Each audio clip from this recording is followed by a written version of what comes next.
Greetings, Saberites. Nonymous here. What we do here at TPLA is we take our backgrounds in real-world martial arts and weapons, and we bring them and we apply them to the lightsaber and to all of that type of thing. And we're just using the lightsaber as a sword analog at this point. But we're taking stuff from stick and other things as well. One of the important little pieces of information that gets talked about, passed around and all that, is which arts are suitable, what is real, and what is kind of just for show, all of that. And it gets very, very muddy. Some say that will never work in combat, and that's not real martial arts or whatever. And of course that gets a little bit tricky with what we're doing, because we are kind of inventing these systems, so they don't really exist anyway. With the historical and the real world martial art, we at least have something to refer to. We don't have that with lightsaber, really. So really what it comes down to is the context in which a martial art is used. Now, in my study of martial art, in Chinese martial art, which is Ma Shi Tong Bei, we generally split things into 4 categories. And these are generally the context that we as modern people have for swords and sticks and stuff like that. And there's really not, and then we'll talk about a few more that are kind of adjuncts of these. But the main 4 really are military, self-defense, sport, and performance. So these 4 contexts are where martial art gets applied. The first one, military. Nowadays, certain amount of hand-to-hand combat is still taught to the military the world over. Obviously because of the uses for health and fitness, and to condition people to combat and to going up against another person. But of course, in the theater of war, hand-to-hand combat has very little application. Maybe in trench warfare, or when you are infantry and you are really kind of at it at the pitched battle and you are face to face with the enemy. But generally in modern warfare, you don't get that opportunity as much as you did, say, in the past.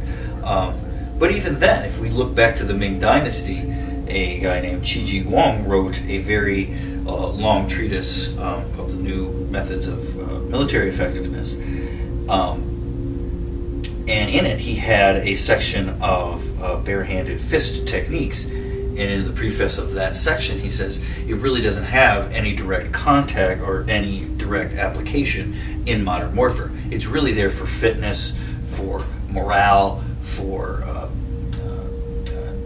basically just readying the body for the use of weapons and for the use of marching and warfare, all of the things that come into with warfare, from squad warfare to formation warfare and all that, which is a very different type of fighting than, say, what we're used to, which we'll get to. The next one we have is self-defense. Now, self-defense and military kind of overlap a little bit, as do all of them. But military and self-defense kind of overlap because, let's say, take back in the old days, a lot of them Chinese martial arts were pollinated by the military arts, because conscripts would be trained in the arts while they were in the army. Then they would go back to wherever they came from, the village that they came from, and they would bring back some of those techniques to teach to their fellow villagers, fellow town people, to help protect them from, say, bandits and other miscreants and ne'er-do-wells that might walk on through. Now, these self-defense systems may be very sophisticated in one area, because these villages will often have a very kind of narrow field of scope as far as what they have to protect themselves from. And so they have to really pool their resources to facing that. If they're in the mountains, they're going to have different things to worry about than if they're down in the lowlands or in a valley or in a plain. And depending on how many people and how populated the area is around there, what exactly is going to be the use of it. And it's not just self-defense, but we'll get to that too. So there's that. You can have personal self-defense, you can have kind of village self-defense or city self-defense, that kind of thing. And these are contexts which then generally tend to narrow and become a little bit more abstract, and kind of you have to specifically apply them to specific situations, and context becomes very, very important. Good example is Wing Chun, which is supposedly based on a self-defense method, right? But it is close quarters fighting, right? And this is where it excels. This is where most of its focus is in, through this range right here. Outside of that range, you could try to extend those principles, but there's nothing explicitly much in there as far as the public art goes. So that's just an example of it. Right? It doesn't mean there's anything wrong with these self-defense arts or anything. Tai Chi is another one, which is usually done for health and not even for fighting. But different types of contexts are going to be applied there. Now, the next one we get to is sport, and this is the one we're going to have the most applicability to us, and we're going to have the most contact with. When people are often talking about that will never work in a fight, and that will never work, and this, that, and the other, and they're wagging their fingers at the martial arts. Most of their time, they are interpreting what they are seeing in this context, in a sporting context. Now, I'm going to designate what sport here.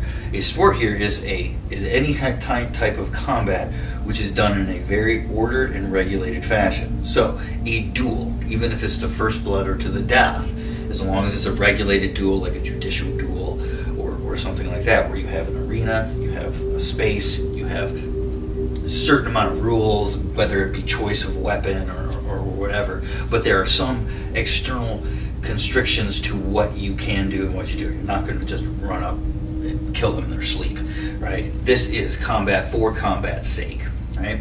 Now, we, of course, do this all the time, right? We put on the helmets and all of that. And that's really, here at TPLA, one of our main focuses is applying training to that sporting kind of context, to the duel, to the match. And that's a very common context in that. And that's going to have specific ideas. You have one opponent. You know where that opponent is. They're not hiding behind objects or not going to ambush you or something like that. And vice versa. They know where you are. They can see you. So these are those tactics aren't available to you either. So you now have to fight within a kind of set of rules. This is a great way to test your skill. And finding rule sets which are all-inclusive, where people from different arts can just jump in and do it, is always the goal of whatever we're doing here. So we come up with rule sets. We want rule sets to be kind of like used everywhere.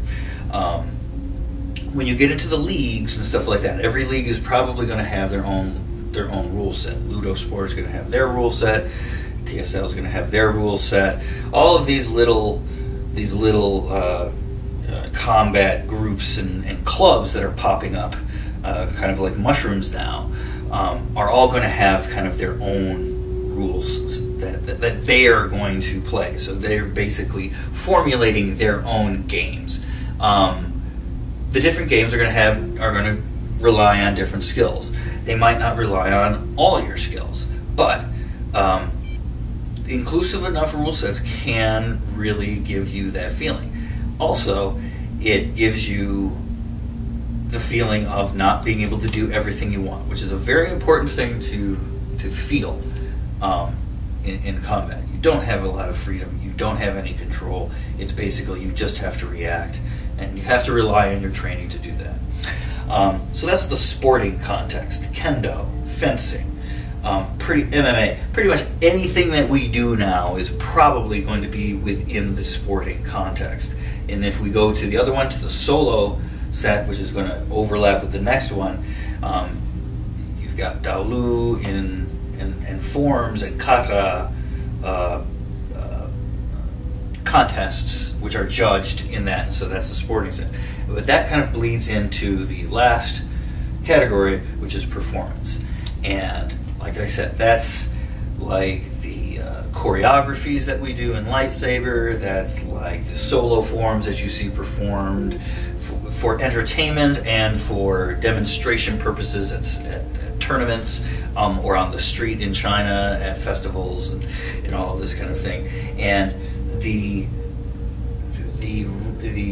focus here on performance is aesthetics, looks, and by extension, control, body control, right? So performers are going to be honing a skill, or they should be honing skills of exactness, of this. They have to be very, very aware of what their body is communicating out to the audience. Even if you're doing just a martial arts form, what do you want to communicate about this form? Is it the cuts? Is it the attacking? Is it the footwork? Is it the movement? Right? Or is it just the blade work, the moving of the blade, doing orbits, and tricks, and flips and stuff like that? What is the purpose of your demonstration? What are you communicating to the audience? And so that's that performance context. Now, these four contexts are all places that we apply the training. And certain training is going to have, of course, much more applicability to one or the other contexts. So, for example, a lot of the military type martial arts are very drill based. Daolu or forms or kata or dulan in our thing didn't gain a lot of popularity amongst the military. Because it takes a long time to learn a stitched together form. So you see a lot of drills, a lot of repetitive boom, boom, boom, boom, boom, boom, boom, right? A lot of it, though, is very, very limited because you are going to be working with a team in a formation, so you're not going to be doing lots of wild swings or anything like this. You have to be aware of everything that's going around, and you generally have a very specific job. In the self-defense, you get a little bit more open.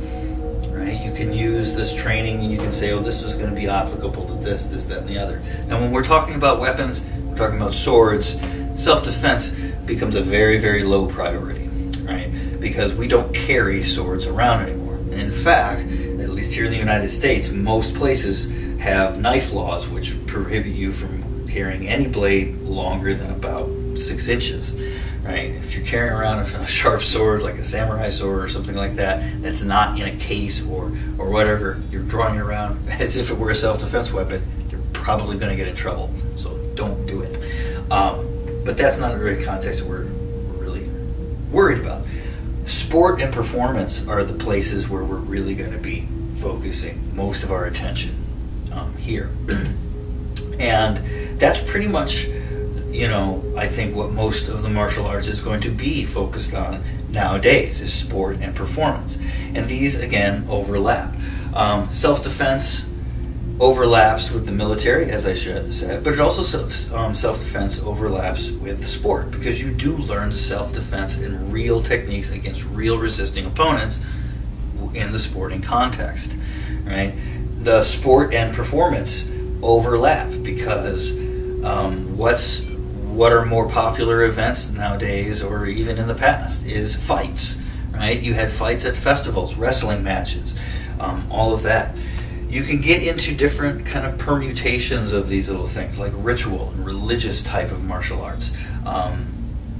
Capoeira and sumo are two heavily ritualized martial arts, where there is a fighting aspect to it, and there's a competitive aspect to it and everything like that, but that aspect kind of takes a back seat to the tradition, to the ritual, to the forms and processes that happen within that.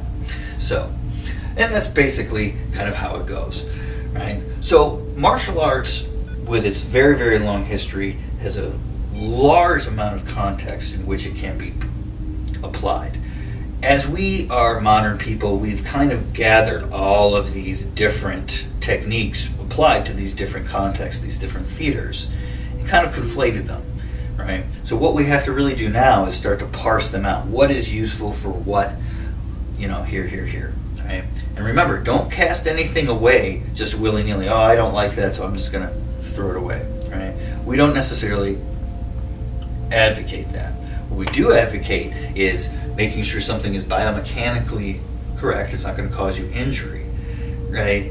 And is it going to give you a certain amount of athleticism? Is it going to give you a certain amount of fitness or cardio or something like that? Then that's all it really needs, right? Dance is just as hard a activity as doing a solo martial arts form, right?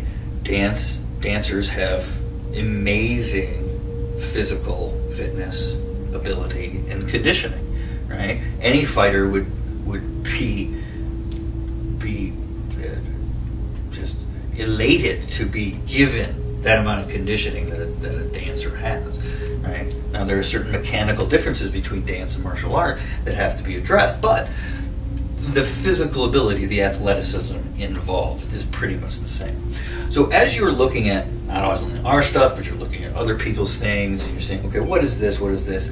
I don't think this really works or whatever. Sure, there are some things that may not have any martial logic to them. Honestly, we understand that. But some, they might have a performance component to them. They might have a fitness component to them. I'm going to do this because it's difficult to land and stop my movement in this position, right? It's difficult to do that, so it gives me a benefit to the body. So we don't want to discard anything just too off the cuff. And when we're looking at the way people are doing things and what they're looking at and what they're kind of thinking about, right? We have to understand that not everything that we do in martial arts is going to be readily applicable to our contexts, which are going to be narrower. Like I said, we're going to be in the sporting and the performance contexts almost exclusively. Dip out a little bit, but most of the time, these are where it's going to be, whether it be movies, whether it be sporting events, or anything like that. So these two contexts are there. With performance, there's a lot of stuff that you can keep into styles just on performance basis alone, right? And that performance aspect can help the sporting aspect, right? Because the performance requires a lot of focus in on your body, a lot of exactness with your technique, and a lot of knowledge and practice to do that. And all of those skills will directly affect your ability to stay in a fight, to pull out the techniques that work quickly enough, and end up prevailing. So, there we go. A little bit about battle context. We will talk to you later. More videos on the way, so have a great day. Happy sabering.